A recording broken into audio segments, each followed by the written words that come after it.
Die Übersetzung von Jans Stimme vom Deutschen ins Englische wurde mit einer KI erstellt. In the shadow of the war against Iran, another war is raging in Lebanon as well. Once again, one has to say.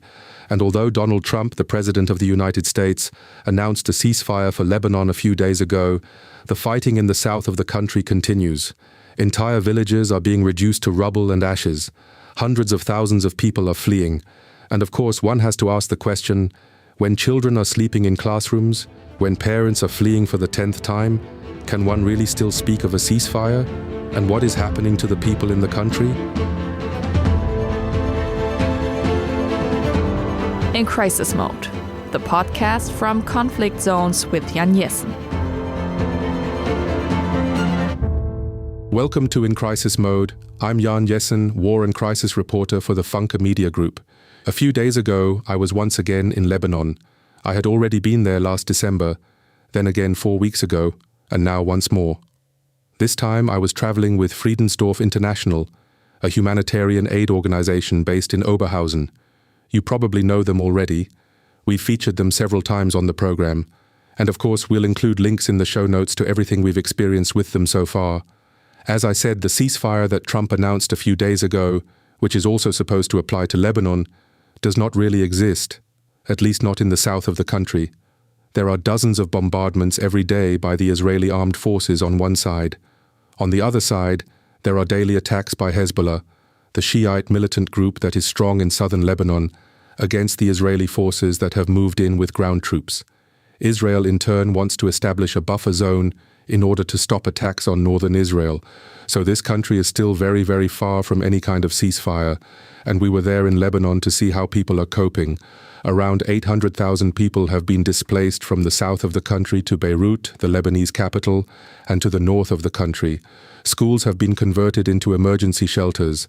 Prices are skyrocketing throughout the country, partly due to the closure of the Strait of Hormuz. This is a country on the brink. That's what we encountered there. We were also there because the state government of North Rhine-Westphalia has just provided 100,000 euros in funding. The money was given to Friedensdorf so that, together with local partners, they could organize food distributions on the ground. Traveling with us was Josef Neumann, a member of the state parliament for the SPD and chairman of the health committee in the North Rhine-Westphalia parliament. He joined us to assess the situation firsthand and to see where and how the aid from North Rhine-Westphalia is reaching people in Lebanon. Among other places, we visited one of these schools in Beirut that has now become an emergency shelter. Overall, it's an extremely difficult situation because all public schools have been used as shelters since March 2nd. That means regular schooling is no longer possible in Lebanon. The date is important because the bombings by the United States and Israel against Iran began on March 28th. The following day, Hezbollah decided to enter the war as well. Hezbollah is a Shiite organization financed, trained and equipped by Iran, and a central part of its identity has always been the fight against Israel and the destruction of the Israeli state. Over the decades, it has fought several wars with Israel, and now, as I said, it has once again entered the conflict on Iran's side. The entire country has suffered as a result, and we could clearly feel that during our visit. We visited one of these schools in Al-Mazrah, a district in northern Beirut, inhabited mainly by Sunni Muslims. Just as background information, Lebanon is a multi-confessional, multi-religious country. Roughly 1/3 of the population is Christian, 1/3 Sunni Muslim, and 1/3 Shiite Muslim. That doesn't exactly make coexistence any easier. As I mentioned, Al-Mazrah is a predominantly Sunni district, but many Shiite refugees from the south have now arrived there as well. We visited the school there. You have to imagine the neighborhood. Very narrow streets, a rather poor district, cables hanging overhead across the roads. Cars were parked in double rows almost everywhere because the refugees from the south had arrived in their own vehicles, making the already cramped streets even more difficult to navigate. We also passed the impact site of an Israeli missile. On April 8th, a projectile struck Al-Mazrah and completely destroyed a residential building. It was an extremely striking and disturbing sight. There was a huge crater where an apartment building had once stood, with neighboring houses damaged and facades torn away. And this happened just 200 meters from the school where the refugees are being housed. Israel says it targeted Hezbollah positions there, a Hezbollah command center or something similar. But even so, you can clearly feel in Beirut just how close the war has come to these refugee shelters. Inside the shelter were several dozen displaced people. The people running the facility oversee 5 different shelters, housing a total of 370 refugees. Conditions are, of course, far from ideal. 10 people are living together in a single classroom. The man in charge of the shelter explained the challenges they are facing. He said that one of their biggest problems is access to proper food, and that hygiene issues are constantly arising as well. Just over 2 hours ago, we returned from a food. Vor gut 2 Stunden sind wir zurückgekommen von einer Lebensmittelverteilung.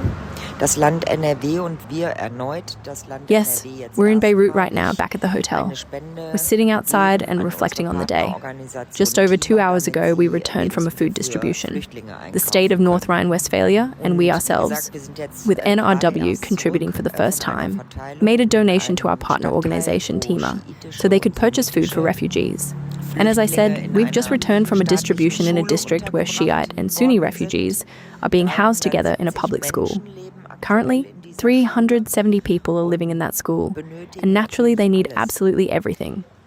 We felt that the most important thing at first was simply making sure people had enough to eat. Children in particular need proper nutrition. And we were very happy to see how TIMA also took cultural aspects into account when it came to the food. For example, they included foods in the packages that people from the south are familiar with and used to eating. Sie auch zum Beispiel aus dem Süden gewohnt waren, haben sie heute mitgebracht in Food Packages. The person you just heard was Claudia Peppmüller, spokesperson for Friedensdorf International, which has been providing humanitarian aid in Lebanon for quite some time now. The state of North Rhine-Westphalia, which Claudia just mentioned, provided funding there. That money is being used to organize humanitarian assistance in Lebanon, in this specific case, food distribution. Some time ago, the state had already funded 2 so-called food trucks, refrigerated trucks used to distribute food supplies. And now they have increased their support again, providing another 100,000 euros to help people on the ground. Of course, and this also has to be said, this is only a drop in the ocean. In the end, with 800,000 displaced people, internal refugees, meaning Lebanese citizens who have fled from the south to Beirut, it is relatively little. And when you also consider that around 1 million Syrian refugees are living in the country itself, the situation becomes even more difficult. There is simply a shortage of everything: food, shelter, medicine, and often even basic items such as towels or other hygiene products are missing. When we arrived there, Claudia Peppmüller herself became something of a small sensation. Claudia has blonde hair and was not wearing a headscarf, and naturally she was immediately surrounded by all the children in the shelter. Berührend auch war mit den Kindern zu sprechen. Sie kamen direkt, also waren neugierig, woher man It was also kommt, deeply moving to speak with the children. They came up to us immediately, curious about where we came from, asking questions about why we were there. Because it is still very, very rare for foreigners to come here and actually join the aid distribution inside the shelters. What was especially striking was seeing how children process these experiences. Some of them have lived through bombardments. We heard that in the north as well. Some have seen dead bodies. What struck me about the children was that some of them seemed extremely hyperactive, almost overstimulated. A few had already entered a kind of survival mode where they had somehow adapted to this truly terrible situation.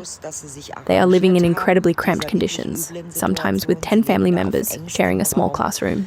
And with others, you had the feeling that you simply couldn't reach them at all, even when you spoke directly to them. Und bei anderen wiederum hat man das Gefühl, man erreicht sie gar nicht, auch wenn man sie anspricht. Yes, as I said, this wasn't my first time in Lebanon. I had already been there in December and looked at the south of the country. At that time, there were no active military clashes. Hezbollah also stayed out of the previous war with Iran, the so-called 12-day war in June of last year, which involved heavy bombardments on both sides, Israel and the United States against Iran, and Iran against Israel. Back then, Hezbollah had stayed out of that conflict, although it had previously fought alongside Hamas after the Hamas terrorist attack in October 2023. As a result, there had already been significant destruction in the south. And when I was there last, in March, it was during what you could call the most intense phase of the conflict, when there was still mutual fire between Iran and Israel, and at the same time Israeli bombardments in Beirut. That was not the case this time. During our visit, nothing fell on Beirut in the days we were there, not even in Dahieh, the Shiite stronghold, a suburb of Beirut. Nothing happened there either. However, we were told that heavy fighting was taking place in the south of the country while we were there. Fortunately, we didn't witness any of it this time, and of course that was also a relief for the people in Beirut, who were at least spared bombardments during those days. And Claudia Peppmüller describes it like this. Also in Beirut sieht man ja punktuell, dass vor Wochen massiv das ein oder andere Haus bombardiert. In Beirut, you can see, at certain points, that weeks ago individual buildings were heavily bombed. This neighborhood here, we are not allowed to enter it. Of course, that would have been very interesting for us, if only to see whether aid could be provided there, but we are not allowed in because the district still runs the risk of being bombed again. It's the same in the south. Access there is also blocked for us due to the intense fighting. People earlier reported that it had never been as bad as it was yesterday, so there must have been very heavy bombardments. Here in Beirut, I have to say, I don't feel threatened by the situation for a single moment. I do feel it is safe here. We have experienced other situations where you thought, no, this is different. That would be my assessment of the situation. Also ich empfinde das schon als sicher. She describes the situation on the ground as relatively calm, and I have to say that was actually also our experience. In March, when we were there, we still saw Israeli aircraft flying over Beirut at extreme speed, breaking the sound barrier. There was this enormous sonic boom that really frightened people. It is quite striking, I have to say, when you are there. But none of that happened this time.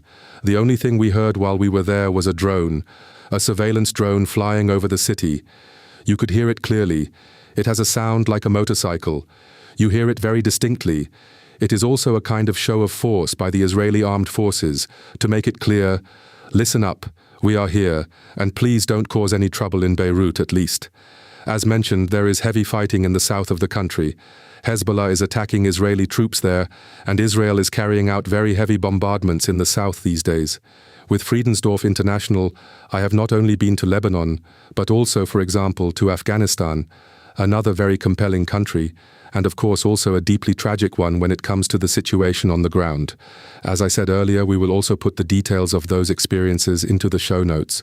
Also traveling with us in Lebanon was Josef Neumann, an SPD politician, a member of the state parliament and chairman of the health committee, who has a lot of experience with Lebanon, has visited the country frequently, and is someone who helps ensure that Lebanon is not forgotten. He was also deeply impressed by what he saw there, because, as I said before, Lebanon is essentially a country on the brink. This is also connected to the fact that the Lebanese government, at least the Christian and Sunni Muslim parts of it, no longer want Hezbollah. They argue that Hezbollah repeatedly provokes Israeli attacks, and every time the rest of the country is dragged into a conflict that is not its own. For that reason, the Lebanese government decided back in August last year that Hezbollah should be disarmed and turned into a purely political party. Hezbollah refuses to do so, and this was something that came through very clearly, almost between the lines, in all the conversations we had. A growing fear that Lebanon could once again slide into civil war, like the one the country experienced between 1975 and 1990. Some of you may remember that period. It was an extremely brutal civil war with massive destruction across the entire country, involving different parties and different religious communities fighting each other, and the concern right now is once again growing that something like that could be coming back to Lebanon. Ja, Libanon besteht seit Jahren die Herausforderung, sich in einer Krisensituation zu befinden. Und aktuell kommt noch eine Kriegssituation dazu. Wir haben Hunderttausende Flüchtlinge aus Südlibanon, die auf der Flucht sind aufgrund der... Yes, Lebanon has for years faced the challenge of being in a constant state of crisis, and currently, a war situation has been added to that. We have hundreds of thousands of refugees from South Lebanon who are fleeing due to the ongoing military bombardments taking place in the south. They are generally being accommodated in Beirut or other areas of Lebanon. These people are in urgent need of support. As we have seen, public schools are filled with many refugees who need to be cared for.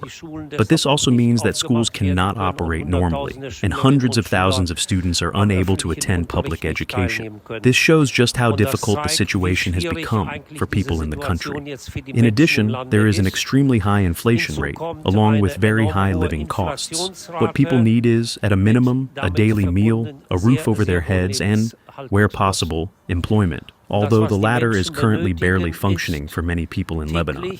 And when you look at the children, at their faces, you realize that these children will only have a sustainable future in their lives if there is peace, and if we enable them to survive in this country. And survival means supporting them with food supplies, but also with medical care, because healthcare in Lebanon is particularly expensive, and that is a very, very major challenge. Diese Kinder werden nur eine nachhaltige Perspektive in ihrem Leben haben, wenn es Frieden gibt und wenn wir ihnen ein Überleben in diesem Land ermöglichen. Und Überleben heißt, sie zu unterstützen im Bereich der Lebensmittelversorgung, aber auch im Bereich der medizinischen Versorgung, denn medizinische Versorgung ist im Libanon besonders teuer. Yes, Josef Neumann addressed this as well. The country is facing enormous challenges. As I mentioned earlier, there are not only these 800,000 internally displaced people from the south of the country who are now somehow being accommodated in shelters, have found housing, or are living on the streets. On top of that, there are around 1 million refugees from Syria. We also met some of them in Rahbe, a town in northern Lebanon. These were Alawite people who had fled in March of last year. At that time, there was a massive massacre on the Syrian coast. Islamist groups, attributed to the transitional government, carried out attacks against Alawite communities there, killing many people. Tens of thousands then fled. They were added to the already large number of Syrian refugees who were already in the country, in Lebanon. These people are also living in extremely precarious conditions. They are essentially in the country illegally, as Lebanon does not have an asylum system like the one we have. They have to somehow get by, are supported through aid organizations, but as mentioned, they are an additional burden on the country. It is also important to understand that Lebanon has a population of about 5 million people, so those 5 million people are now effectively responsible for 800,000 internally displaced persons, 1 million Syrian refugees, and also around 200,000 Palestinians who have been living as refugees in the country for decades. Und das ist eine sehr, sehr große Herausforderung. Deshalb finde ich es sehr richtig, I therefore think it is very right that Friedensdorf International is engaged here, and that the state of North Rhine-Westphalia has also been involved for quite some time within the means that it has available. What is also visible, however, is the very strong commitment of the different Christian churches in the country, and this clearly benefits people in an interfaith way as well. People are not asked what religion they belong to in order to receive support. And I believe that this is an important seed in a country like Lebanon, where we have such a great diversity of religious communities, and therefore also of different social, political, and societal structures. Und damit auch an unterschiedlichen gesellschaftlich, politisch-sozialen Strukturen in diesem Lande haben. What Josef just mentioned I also found quite remarkable. The local partner organization of Friedensdorf is an organization called TIMA, which Claudia already briefly referred to earlier. TIMA consists of Baptists, evangelical Christians. One could view that critically or not. In any case, these people are very deeply rooted in their faith, and they are supporting Shiite refugees in the school we visited. They are also supporting Alawite refugees in Rahbe, completely independent of what religion, ethnicity, or country of origin they belong to. And this is what Joseph already pointed out, perhaps also an opportunity for Lebanon, that there are people who look beyond these sectarian divides and build bridges simply by helping others in a selfless way. It was also remarkable for me to see how that can work. The head or organizer of this facility, the school, this refugee shelter, also made it very clear that religious and political flags or symbols are not allowed in this school, simply because the aim is not to deepen the divides, but to close them, to fill them in. the divides that exist in this country. This is what Lebanon is defined by, its multi-confessional, multi-religious character. In a way, that is something wonderful, something beautiful. When you travel through Lebanon, you see mosques, many Christian churches, and an incredibly long history of different ethnicities, religions, and confessions living together. However, in recent decades, this has also become a curse for Lebanon. As mentioned, the civil war is still very present in the memories of many people, and many now fear that it could break out again, because Hezbollah is not doing what the government has actually decided, to disarm and become a purely political party in order to finally bring peace to this front and to end the wars with Israel. And in the end, no one knows what the future will bring. Naja, das Entscheidende ist, wir müssen alles dafür tun, dass es den Waffenstillstand hier gibt. The crucial point is that we must do everything we can to ensure that there is a ceasefire here, and that requires many diplomatic approaches. It is extremely important to enter into diplomatic dialogue on this issue with all countries that are involved in this war. That naturally includes Israel. In addition, there is the conflict with Iran, which plays a central role. And then one has to look at the situation on the ground, where there is Hezbollah, and the necessary disarmament of Hezbollah. Who can actually do that? Who can make that possible? There are many political hurdles that need to be resolved, and simply standing by and watching will not be enough to even begin to bring an end to this conflict, this war. Und zuschauen wird nicht ausreichen, diesen Konflikt, diesen Krieg nur ansatzweise zu beenden. Joseph already said it. The most important thing is to stabilize the ceasefire and to establish channels of communication. That is also difficult. Donald Trump, the US president, has in fact called on Netanyahu, the Israeli prime minister, and the Lebanese government, represented by President Joseph Aoun, to hold talks in Washington. As of the time this podcast was recorded, that has not yet happened. Aoun is also viewed critically because there appear to be communication channels between the Israelis and the Lebanese government.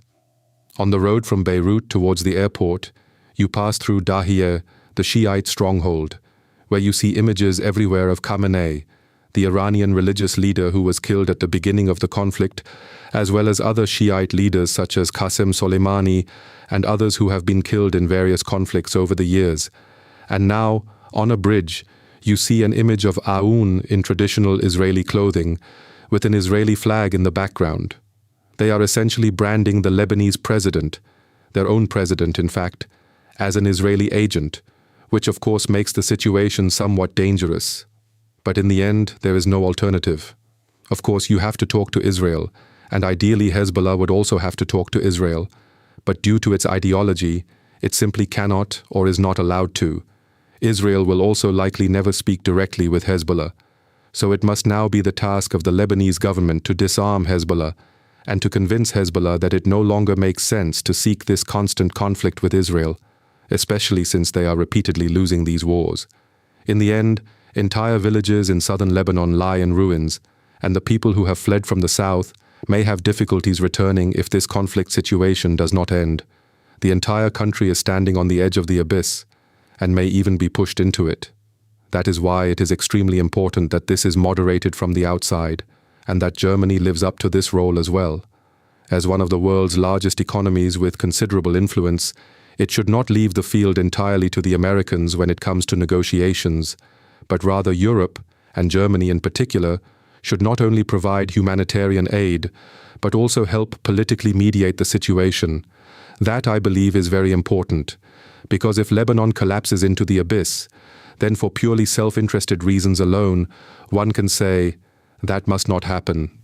Many refugees have told us that they no longer see their future in Lebanon because of the constant conflicts they experience there. Instead, they see their future in Europe, in Canada, in the United States, and elsewhere. And if we do not want even more refugees coming to Europe and Germany, and the situation here potentially becoming more tense, including a rise in far-right politics, then we have to help on the ground. That is the key point. And not only in humanitarian terms, but also politically. We should push for Hezbollah to be disarmed. We should support the Lebanese government.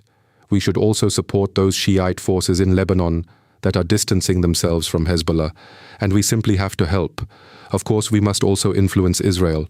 Refugees from the south told us this as well, They begged us, repeatedly saying, "Please, please, please make sure that Israel stops bombing in the south." An elderly man told us that he had fled 10 times in his life. He was someone who grew oranges. He said that now it is harvest time, and his oranges are rotting in the grove. He pointed at the children and said, "Look at these children, what have they done? They have done nothing, and yet they are bombed, killed, displaced, and this must stop."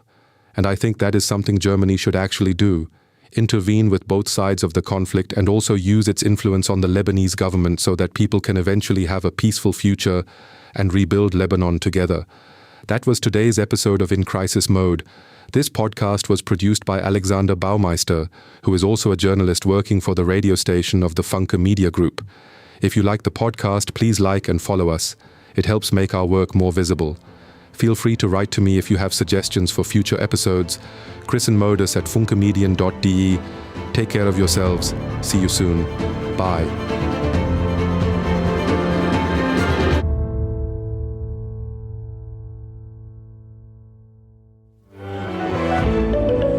Ein Podcast von Funke.